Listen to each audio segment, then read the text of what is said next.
Backdraft in high school, some firefighter came over, and I remember asking him, like, what did you think of Backdraft? And he's like, yeah, that movie's really inaccurate. But it's not a bad movie by Ron Howard. Kurt Russell, Scott Glenn. Oh man, who else is in it? Yeah, it's been a long time since I've seen that movie. And oh yes, here we go. Back to the Future. One of the best trilogies of all time. 25th Anniversary Edition. I actually used to own the Ever set, but I lost one of the movies, so I got this instead. And yes, all three of these are digitally restored. It's a great DVD set, also issued on Blu-ray. One of the best DVD Blu-ray sets ever. Look at all these extras, including Back to the Future Ride, which I remember going on when I was a kid. So the fact that we included that was a huge bonus. But yeah, one of the best trilogies of all time. Back to the Future is probably one of the best films to tackle time travel. Next, we have Bambi, a classic in its own right. And yes, this was signed by Dennis Dunnigan, who voiced Bambi. I met him at a convention, and I was like telling, I don't know if it was his wife, or I told her about, he's the first Disney star I've ever met, and he's a nice guy. You actually got to meet Walt Disney, got to know him as we were making the movie, and yep, this is considered a classic.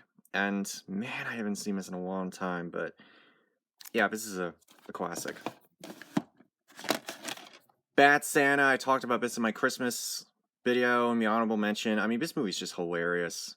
I remember this was one part in the movie, I don't want to spoil it, but there's one line that Barry Bob Horn said that made me laugh on the floor. It was that funny. Bandits. This was actually a donation. Some people I know give movies to me because they think that I will like it. And yeah, I saw this movie, and it wasn't a bad crime film. Wasn't a bad crime film. It actually was a crime comedy with Bruce Willis, Kate Blanchett, and Billy Bob Thornton. It actually was kind of solid. Not fantastic, but it wasn't bad. Alright, next we have Barbershop, the first one. You may recall I did my review on the third Barbershop, and I want to say that movie was okay, but I don't remember it anymore. But the first one was actually kind of good. It was actually a solid comedy with Ice Cube and C.J. the Entertainer. And just a guy trying to run his barbershop in Chicago. But there's some stuff in this movie that are pretty stupid. Like there's this whole subplot where this guy's like, he robs an ATM machine and he's been trying to get inside it for like an hour and a half. And I don't really know why, because it doesn't amount to anything. If that guy, he like tries to get inside of his ATM machine. Actually, what's weird is that my copy came with a promo DVD for Barbershop 2, which I still have never seen. Barkleys of Broadway. Yep, Fred Astaire and Ginger Rogers teaming up for the last time after 10 years of doing other things. And this movie has some pretty interesting scenes. Like there's this one scene where Fred Astaire is dancing with the shoes at the shoe shop. Look at that. That is awesome. I don't know how they did that. But actually, I think this is their 10th pairing, I think it was her 10th pairing. I'm not sure exactly, but whatever. Balto. Once again, this is another animated film that's a true story, and yet it doesn't get anything right. I don't know why people make animated films better about real people and dogs. I don't get it.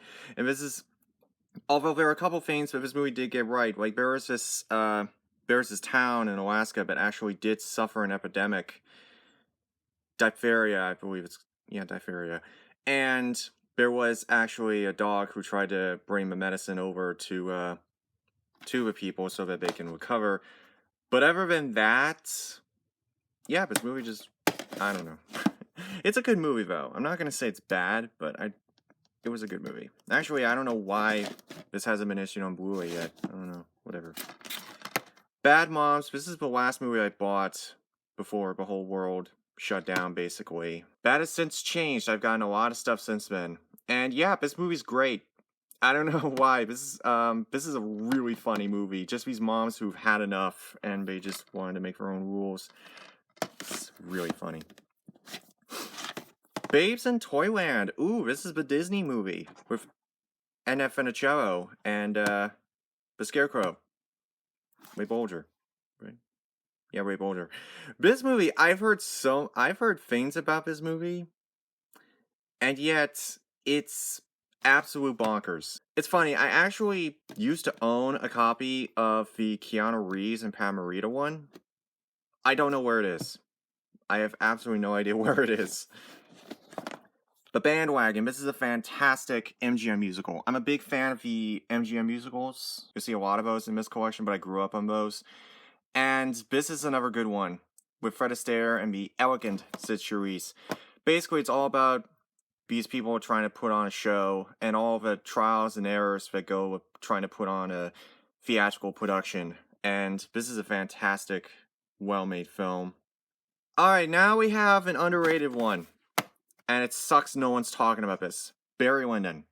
This is one of Stanley Kubrick's best movies, and I don't know why the hell people don't talk about this.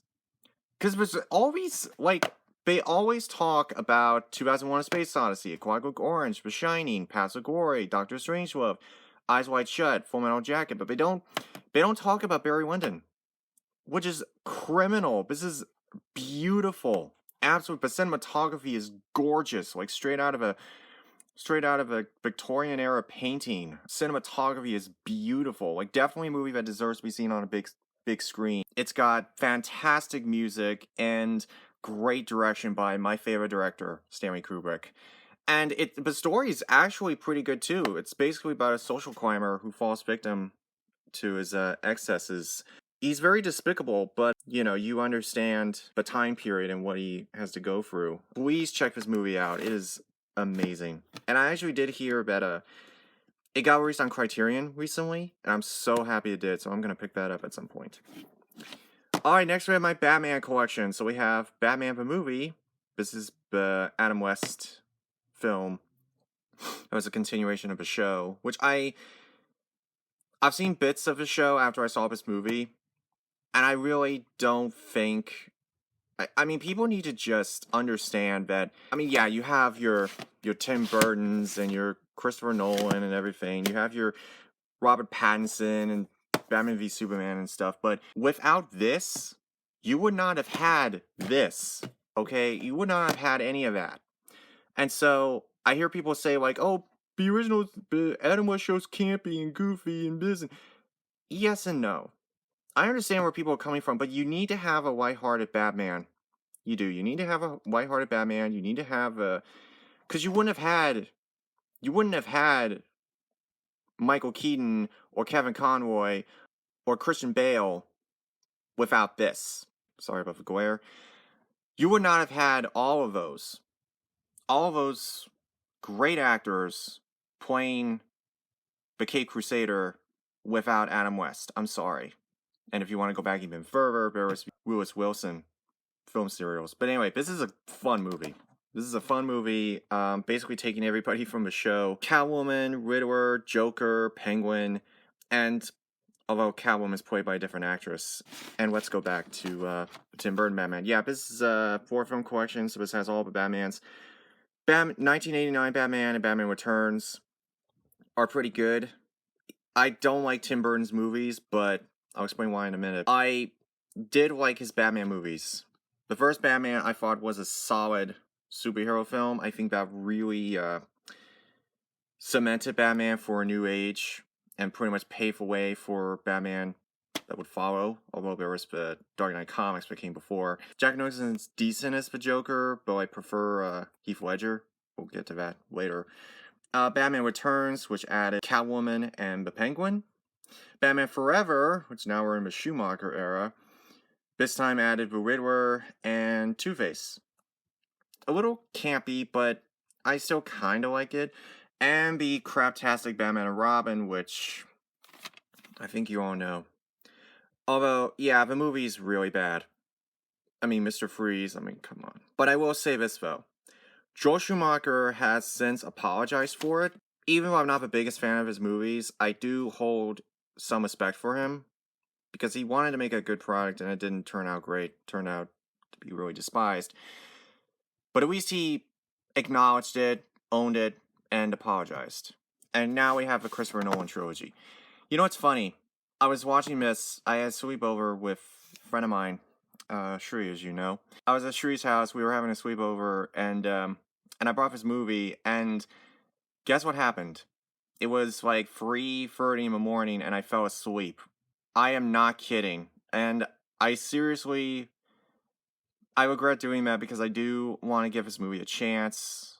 I really do. I want to give this movie a chance because a lot of people say it's fantastic, and I do want to give it a shot.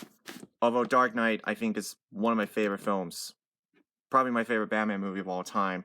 You may notice that Dark Knight and Dark Knight Rises are not here. They're actually down there on shelf number 2. I actually am thinking of putting all the Batmans together in one at some point. That'll be the next time. But just know I have them. Battle of Britain, way better than A Bridge Too Far. This is way better.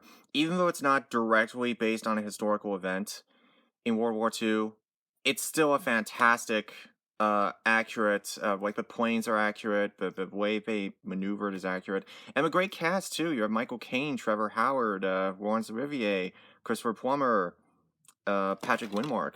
So yeah, overall, this is a well-made World War II movie. And coming up is Battle of Bulge, on the opposite end of the spectrum, a movie that is actually based on an actual battle in World War II. The Battle of Bulge, which took place in December of 1944 and was a turning point for World War II, primarily because it was one of the last great battles. A lot of things were on here. If you want a more accurate movie on Battle of Bulge, you will look elsewhere. But great cast though. Henry Fonda, Robert Shaw, Dana Andrews, Pierre Angeli. Haven't seen this in a long time, considering that I love video stores and such. Haven't seen that in a long time. Alright, if there's one animated film that I can say really had a lot of soul and heart and soul put into it, it's Beauty and the Beast. I consider this one of Disney's crowning jewels. This is by far one of Disney's best animated films. It has a fantastic story, memorable songs that we all know, superb animation, an interesting villain that actually wasn't idiotic. By far one of the best animated films that Disney has ever produced. And by far one of Disney's crowning achievements. Now, am I saying that this is my favorite Disney movie? No, because I would hold that to Princess and the Frog. However, this is probably my second favorite Disney movie, and that's it was a tie between this and Princess and the Frog. It was like a tie, but everything that Princess and the Frog did was inspired by Beauty and the Beast, and they ruined it with a stupid remake. Midnight movies. I just filed these by the first letter. Beast Within, which is not as good as American Werewolf in London or The Howling, but it was okay. And The Bad People, which I've never seen, but it looks like absolute garbage. Alright, now here's one of my favorites that a lot of people don't talk about. Beach Blanket Bingo. Beach Blanket Bingo. Beach Blanket Bingo. Oh my god, I love this movie. This is a movie I come back to every couple of years. Just to watch something, lighthearted, fun, just a blast. Frankie Avalon and F. Nicholo, they did several movies like this. Abyss Burying Nature, they did several movies like this. And I gotta say, this is my favorite one. And I think this was the last one because they kind of knew when to stop. Unlike some of Elvis's movies in which they kind of kept on going until they ran. There's random cameos from Buster Keaton and Don Rickles, who they have absolutely no reason to be in this movie, but it's just great. Now, here's a movie that was meant to be a Mary Poppins reunion, but it didn't exactly pan out that way. Bedknobs and Broomsticks. It's got the father from Mary Poppins. It has the same sort of animation as Mary Poppins, but, you have Angela Lansbury replacing Julie Andrews. But anyway, this was meant to be a Mary Poppins reunion, but Julie Andrews and Dick Van Dyke were doing other things. It's been a while since I've seen this one, but I remember the soccer game in that movie. So that's the one scene I remember from that movie. Before Sunrise. This is a pretty good romance film with Ethan Hawke and Julie Debris. Basically about two people who meet on a train heading for Paris, and they spend an entire night together. That's all it is, but there's a lot more complexity to this movie than you may have originally thought. And actually, this inspired a trilogy, which I still haven't seen yet, surprisingly. Beetlejuice. I am not a Tim Burton fan. I've never liked... I mean, there are a couple of films of his I liked. The 2 Batman films he did, Edward Scissorhands. I also liked Sweeney Todd, Miss Peregrine's Home for Peculiar Children, but the vast majority of his films I'm just not a fan of. He has like this style that just bothers me. Beetlejuice, I think it's okay. It's visually interesting, that's for sure. But I just find the whole thing to be kind of... I mean, it's not like the masterpiece. Everybody was like saying this movie was like some masterpiece. I think it's just fine. They made a musical out of this, and I've never seen it, but I heard the opening number, and the opening number was pretty good. I liked the visual style. The visual style is interesting. It has all these interesting concepts, but that's what they are. They're just concepts. There's not any... Like, I didn't care for Beetlejuice himself. I thought he was absolutely obnoxious. Behind Enemy Lines... it's okay. With Gene Hackman and Owen Wilson, it's alright. It's okay. It's exactly what it looks like. Owen Wilson gets stuck behind enemy lines. That's exactly what it is. No surprises there. Now we get into something really cool. Ben-Hur. One of the biggest movies of all time. It was the first film to win 11 Oscars, including Best Picture. This is one of the best epics you will ever watch. William Wyler's masterpiece. Charlton Heston, God, who else? Hugh Griffith. The chariot sequence alone is considered one of the greatest scenes in film history, and the way that it was done was spectacular. I do want to get this on Blu-ray at some point, because this movie deserves it. This movie deserves to be seen on a big screen, and if this movie was being shown in theaters for like a re-release or something, I would see it. Because this movie is, whatever Gone with the Wind started, this movie took it to another level. And yes, Gone with the Wind's a masterpiece. Beneath the Planet of the Apes, when you shop at mom and pop stores, you tend to find things randomly. And I found this, an autographed copy of Beneath the Planet of the Apes. It was signed by Linda Harrison, who plays Nova. Yeah, that's her. It's kind of weird. It was just sitting on a shelf randomly, so I bought it. And yes, I have seen all the Apes movies. And I think this is the one where these guys are worshipping this bomb or something. Best Little Whorehouse in Texas. Decent musical with Burt Reynolds and Dolly Parton. Decent movie. It's been a while since I've seen this one. But yeah, this was another movie, but it was based on a Broadway musical. And it actually was kind of enjoyable. Alright, here's one of my favorites. Best Years of Our Lives. Best Picture winner, 1946, with Frederick March and Marina Roy. This is a fantastic movie that basically showcases what someone's life is like when they come home from a war. And yes, it's World War II, but it could also apply to any war, really. If you've ever seen the film Brothers, it's kind of like that, but this movie is absolutely amazing. I mean, the star power of Frederick March and Marina Roy. Plus, you also have Harold Russell, who was a real soldier in World War II and actually did lose both of his arms in war, and yet he was able to portray a character that was very realistic and very natural. And he won the Oscar for it, despite the fact that he never acted in a film before. This is absolutely a brilliant movie, and it's a great psychological drama, but it's also a good character study, and the themes of coming home from a great war and then having to, resume your normal lives when you've been through a lot of trauma. I hugely encourage you to check that out. Please. Bewitched. I've seen the show, and the show was pretty good with Elizabeth Montgomery. But I gotta say, I bought this blindly. I don't really blind buy anymore. And I watched it, and I actually kind of enjoyed it. But it's not great, but it's not terrible. Nicole Kidman does a decent job as Elizabeth Montgomery's character, and Shirley MacLaine, I think she was like the best part of it because she played the Angus Moorhead character in the show. And by the way, if you want to know who she was in the show, she was Elizabeth Montgomery's mother. I don't know what that is. I don't. What is this? Beyond the percentage. I don't know what that is. Beyond the Sea. Another donation, and one I just haven't gotten around to yet.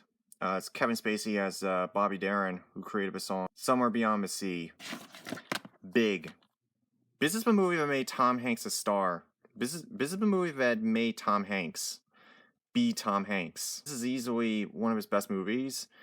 And on top of that, it also has a really good moral. Not to rush things and not to... I mean, when you're like 12 and you want to be an adult, you know, don't rush it. Just enjoy your life when you're a kid. Because you get to enjoy all the prosperities of being a kid, you know.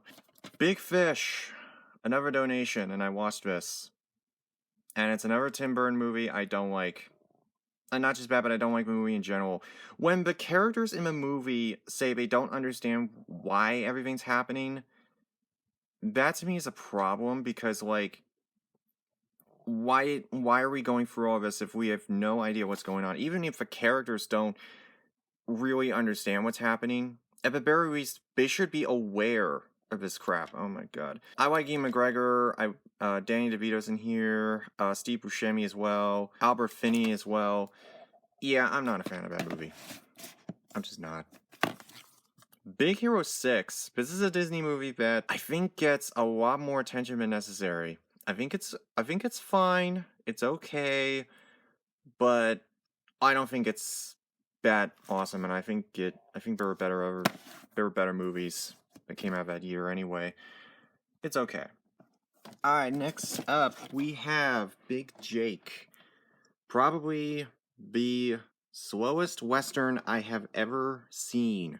I get it. Yeah, this is one of the slowest Westerns I've ever seen. And actually, the strange part is that the climax, which is usually high energy, even that managed to be a snooze.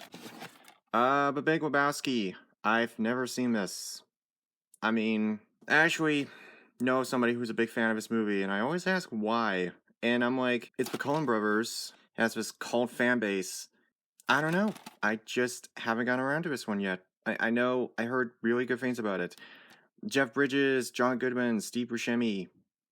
Steve Buscemi? Yeah, Steve Buscemi. I just haven't gotten around to it. I did check this one out. The Big Red One, which was actually based on an actual group of soldiers in World War II who were named the Big Red One, with Lee Marvin and Mark Hamill. This was directed by Samuel Fuller. Yeah, this is a great World War II film, except, and this kind of annoys me, that the gunfire sound effects are something out of the 80s, not the 40s. So I don't know where they got the sound effects from, but whatever. Oh wait, this is for reconstruction. Oh yeah, right, okay. The Big Sweep. Oh, bogey. Oh, Bacall. You put the two of them together, and they can make magic. They made several movies together, and I have a couple of them. This is one of them. And I haven't seen it yet. But I heard really good things about it, actually. This is directed by Howard Hawks. Yeah, Howard Hawks. He helped produce the original Scarface. And yeah, there's actually... Wait a minute. There are 2 cuts of this movie? Why? Why ever 2 cuts of this movie? I don't get it. Whatever. The Big Trail, this was one of the Duke's first films in 1930, and apparently one of the first films to be in widescreen. It was experimental, but yeah. That's all I know on that one. The Big Wheel. This is an obscure Mickey Rooney movie from, I believe, 1949. It's kind of like if you took Boys Town and then made it like Days of Thunder. It's kind of like that. It has Mickey Rooney, Thomas Mitchell. It's okay. It's an okay movie. It's not bad. It's not great, but it's okay. I mean, it's public domain anyway, so yeah. Bill and Ted's Excellent Adventure. They actually just made a 3rd one recently, and I haven't seen any of them. But I know some of the lines from this movie, though. Birdman, Best Picture winner 2014, and yes, this is a good movie. Alejandro G. Inarritu, who you may recall he directed 21 Grams. This movie is great. It's about an actor who's trying to... he played this superhero a while ago, but everybody associated him as that, so he tried to revive his career in the form of a Broadway play, And the way this movie was shot resembled one long take, but it really isn't. I would say this and Rope were some of the first films to do that. Rope came out in 1948, this in 2014, but nevertheless, this is a really good movie. It's sort of a psychological drama, if you like. Billy Elliot. It has similar themes to All the Right Moves and October Sky. It has very similar themes in terms of like somebody who's trying to get out of this lifestyle that he's in to pursue his dreams. I'd say this is probably one of the weaker ones, but I haven't seen it in a while. Billy Madison, Adam Sandler. Yep. What have you done? I did watch Happy Gilmore recently, and that movie was decent, but very predictable. Next, we have one of my favorites, The Birds. This is probably my favorite Alfred Hitchcock movie, and also one of my favorite horror films in general. This is a movie that will make you want to look up every time a bird shows up. They'll make you afraid of birds. But this movie, I swear, this movie is amazing with Tippi Hedren. And yes, I actually did meet her in person, and she actually autographed this for me. To Mark, with fear. It's funny, everything she wears and everything she does has something to do with the birds. And the fact that there's no music in this film only adds to the suspense. And the fact that the worst part is when you finally figured out what's going on, I don't want to give it away, you're left with more questions. Get out of here. The Birdcage. This is not bad. This is kind of an underrated comedy with Robin Williams and Nathan Lane. Gene Hackman and Diane Wiest are interviewing these two guys who run this gay club, and they're trying to behave themselves, but Hackman's not a fan of the club. It's a good... Robin Williams' son is getting married to Gene Hackman's daughter. Okay, but alright. I was wrong. Sorry. Sorry about that. That's what happens when you haven't seen movies in a while. You tend to miss stuff. Blackfish. This is an amazing documentary. I don't know how many people have seen this, but you need to check this out. This is a movie that showcases the dangers of keeping whales in captivity. And it also talks about their destructive behaviors. It also profiles one whale in particular named Tilikum, who killed this sea trainer at SeaWorld. And ever since this movie came out, it's changed a lot of people's perception on aquariums and whales in captivity, performing shows and such. It changed a lot of people's perception. Black Hawk Down, this is a really good war film directed by Ridley Scott. This is about the Battle of Montesquieu. During the Gulf War, these group of soldiers were heading down to Montesquieu, and their helicopter got knocked down. A rescue that should have taken 15 minutes ended up taking 27 hours. This is great. This is a great movie right here, and definitely worthy of your time, for sure. The accuracy's hit and miss, but it's still really good.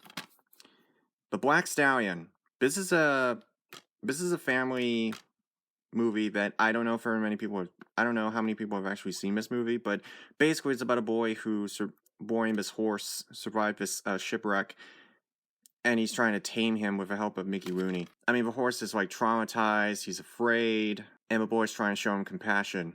And Black Swan, this is, I believe, Natalie Portman's best movie. She won the Oscar for this, and absolutely a must-watch. This was my introduction to Darren Aronofsky, and I didn't really know who he was until I saw this. But this is a fantastic film. It's a psychological drama that's in your face, and I have to say, it's interesting. It deals with obsession in ways that, if you've ever been in ballet or, in theater, you'd understand. And oh yeah, I did this sticker thing again. Blackula, this is the blaxploitation version of Dracula from 1972. I think I've seen this once, and it was actually kind of decent. Shout Factory did put this out, but it's like, it's out of print now, and it's really expensive. The First Blade. And yes, I've seen the other two Blades. The First Blade was pretty cool. Directed by Stephen Norrington, who would later go on to direct A League of Extraordinary Gentlemen, which... yeah, that movie wasn't that good, but the First Blade was pretty cool. Half man, half vampire fighting other vampires. It was pretty fun. It was pretty good. And Blade 2, which was directed by Guillermo del Toro. We'll talk about him later. I actually liked that movie, to be honest. And Blade Trinity was garbage. So, yeah, I'm probably not Well, I'm gonna give you over two movies. And the fact that Marvel is trying to bring Blade back, I don't know if it could work. I really don't. I don't know if it could work, but my hope is that when they do bring Blade back, they make it rated R. They better do that. Blade Runner. Okay. I have seen the sequel, Blade Runner 2049, but I have never seen the first one. And this is the complete collector's edition, which has all 5 cuts of a movie. And yes, I am going to watch this at some point, because I've heard really awesome things about it. I've heard really good things about it. Considered one of the best sci-fi films ever made, and I'm looking forward to checking that out. Oh, and in case you're wondering why some movies are sticking out like this, it helps me decide which ones to watch. So, like, if it sticks out like this, I know, oh, I need to watch this. So, it makes trying to select movies a lot easier. But at some point when I organize all my collection, my entire collection by genre, that'll make it even better. Blades of Glory. Oh, yes. I haven't seen this since it first came out. I remember laughing hysterically at this movie. And I want to say I was having fun with this one. I was really enjoying this one, actually. Will Ferrell and John Heder. And there actually are a couple lines from this movie that I remember. We're gonna pick one song and one song only. Lady Hunt by Black Eyed Peas. And I remember I was 14 when this came out, so this was like, let me put it this way. This is one of Will Ferrell's funniest, but it's also because it's a satire. It's just funny. Like, there's one scene where, like, Will Ferrell's trying to call John Heder, and he's like, 1 minute he's trying to apologize, and the next minute he rants and raves, and it's, oh my god. Blazing Saddles, one of comedy's greatest films, and you know what? I actually started watching this back, I think, maybe 7 years ago, but I never actually finished it. So I never actually finished this movie, but from what I saw, like, I think the first 45, 50 minutes of it, I really enjoyed it. It's a classic. This is the kind of movie that they could never make today, but this is easily one of the best comedies out there, certainly. It's not for everybody, though, but it's still a classic. The Blind Side. This is another one with a sticker thing. Okay, whatever. I'm not the biggest fan of this one. I'm not the biggest fan of this one. I think it's a good movie, but I'm not overly amazed by it. I think it's a fine movie. I mean, Sandra Bullock, I've never been the biggest fan of her. She did do a good job, and she did win the Oscar for this, but I think she did fine with the material. I think she did fine. I don't dislike it, but it's not one of my favorites, for sure. Barbarella. This is this is an interesting movie right here. Look at this cover. Wow. Okay, this is a movie that is this would possibly be a candidate for cheesy exploitation sci-fi. Yeah, this is one of Jane Fonda's earliest films. And I have to say, the weirdness it's strange, but it's not like off the charts weird. But I still enjoy this movie, somewhat sexual as it is. But that's a good one. And the last movie on shelf number 1 is Blood Diamond. This is a movie where Leonardo DiCaprio plays like a complete jerk in this one, but it's basically they're trying to hunt down this. Jamon Hansu, and Jennifer Connelly, they're trying to find this diamond that can only be found in Uganda, right? Sierra Leone, that's it. It's, Sierra Leone, that's it. But this is actually a pretty good movie. This is actually one of Leonardo DiCaprio's best films. And it's interesting how he plays like a complete jerk in that one. Alright, so that is shelf number 1. And if you're wondering what all of that is, it's just a bunch of miscellaneous stuff and TV shows. So we'll talk about TV shows in a different video. But for now, that is shelf number 1. Thank you all so much for watching. And until next time where we talk about shelf number 2, I will see all of you later.